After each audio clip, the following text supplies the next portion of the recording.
السلام علیکم، میں ہوں غوث سیوانی۔ شاہ ہمدان سیریز کی تیسری ویڈیو کے ساتھ آپ کی خدمت میں حاضر ہوں۔ شاہ ہمدان بنیادی طور پر ایک صوفی تھے اور کبروی سلسلے کے ایک بزرگ شیخ محمود المزدقانی سے بیعت تھے۔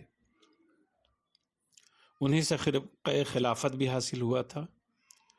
وہ اسی سلسلے میں طالبان حق اور سالکان معرفت کی تربیت کرتے تھے۔ انہوں نے لکھا ہے کہ ایک سالک کو چاہیے کہ وہ اہل دل اور اہل کشف و شہود کے واردات قلبی سے بہرہ ہو۔ تصوف کو وادی کشمیر کے گھر گھر پہنچانے میں آپ نے پیغمبرانہ کردار ادا کیا ہے۔ یہی وجہ ہے کہ یہاں آپ کو قطب ربانی، غوث سمدانی، بانی مسلمانی اور علی ثانی کے القاب سے یاد کرتے ہیں۔ شاہ ہمدان علیہ الرحمہ نے ظاہرداری اور جاہ طلبی کو کبھی اپنے دل میں جگہ نہیں دی اور خلوص نیت کے ساتھ اللہ کی مخلوق کی خدمت کرتے رہے۔ ان کی پوری زندگی تصوف کی نشر و اشاعت میں گزری اور لاکھوں تشنگان عشق و عرفان کو جامع معرفت سے سیراب کیا۔ انہوں نے اس سلسلے میں کئی کتابیں بھی تحریر کیں۔ ان کی تحریر کردہ بیشتر کتابیں تصوف کے موضوع پر ہیں۔ منازل السالکین، دہ قاعدہ، مودۃ القربہ، منہاج العارفین، مقام صوفیہ، درویشیہ، حل مشکل، فضل الفقراء، صفت الفقراء، تلقینیہ، اخبات، منامیہ، ہمدانیہ اور رسالہ فی آداب الشیوخ ان کی مشہور تصانیف ہیں۔ جیسا کہ ان کے نام سے ظاہر ہے، یہ سبھی کتابیں تصوف کے موضوع پر ہیں۔ ان کی کل تصانیف 110 کے قریب ہیں، جن میں بیشتر فارسی میں ہیں۔ کچھ کتابیں عربی میں ہیں۔ ان تمام کتابوں کا مقصد سالکان طریقت کی رہنمائی ہے۔ وہ اپنے اس مقصد میں کامیاب بھی ہوئے۔ ان کا خیال تھا کہ ان کی تحریروں کو سمجھنے والے 1 صدی بعد پیدا ہوں گے۔ شاہ ہمدان رحمۃ اللہ علیہ کا نظریہ تھا کہ جس طرح انسانی سانسیں بے شمار ہیں، اسی طرح خدا تک رسائی کے راستے بھی بے شمار ہیں، لیکن یہ راستے 3 طریقے سے کھلتے ہیں۔ پہلا طریقہ ارباب معاملات کے لیے ہے، یعنی لین دین میں دیانتداری کا خیال رکھنا، نماز، روزہ، حج و زکوٰۃ کی ادائیگی کرنا، یہ عام مسلمانوں کا راستہ ہے۔ دوسرا راستہ ارباب مجاہدہ کا ہے۔ یہ راستہ بری عادات کو بدل ڈالنے، کثرت کے ساتھ مجاہدہ، نفس کشی اور تزکیہ قلب سے کھلتا ہے۔ تیسرا طریقہ طالبان معرفت اور عارفین کا ہے، جو توبہ، توکل، زہد، قناعت، مراقبہ اور صبر و رضا کا راستہ ہے۔ اس پر چلنے والوں کو جلد وصال حق حاصل ہوتا ہے۔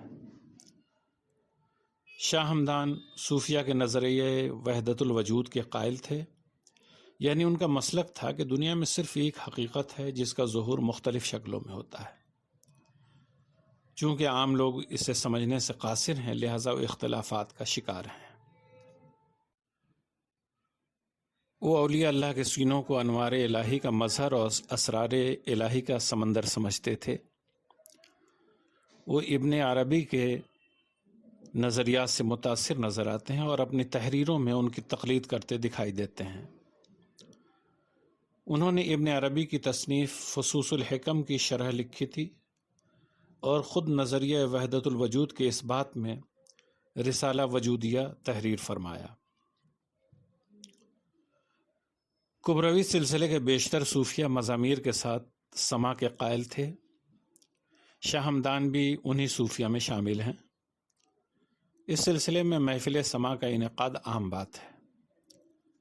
ان محفلوں میں صوفیہ سما کے ساتھ رقص بھی کیا کرتے تھے اور وجد و حال ان محافل کا خاص حصہ ہیں۔ ان کی متعدد تصانیف سے پتہ چلتا ہے کہ وہ موسیقی کے ساتھ سما کے قائل تھے۔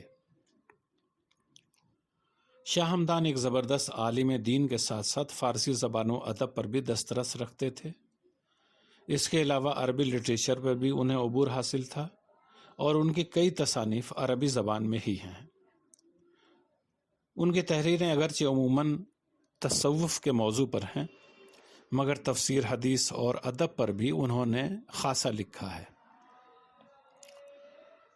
شاہ ہمدان جہاں ایک بہترین نثر نگار تھے، وہیں ایک قادر الکلام شاعر بھی تھے اور علائی تخلص کرتے تھے۔ ان کی شاعری پر بھی تصوف کا رنگ نمایاں نظر آتا ہے، اور کئی بار تصوف کی باریکیوں سے ناواقف شخص کے لیے ان کے کلام کو سمجھ پانا مشکل ہو جاتا ہے۔ وہ فرماتے ہیں، از کنارے خیش می یابم دمادم بوئے یار، زاں ہمیں گیرم بہردم خیشتن را در کنار۔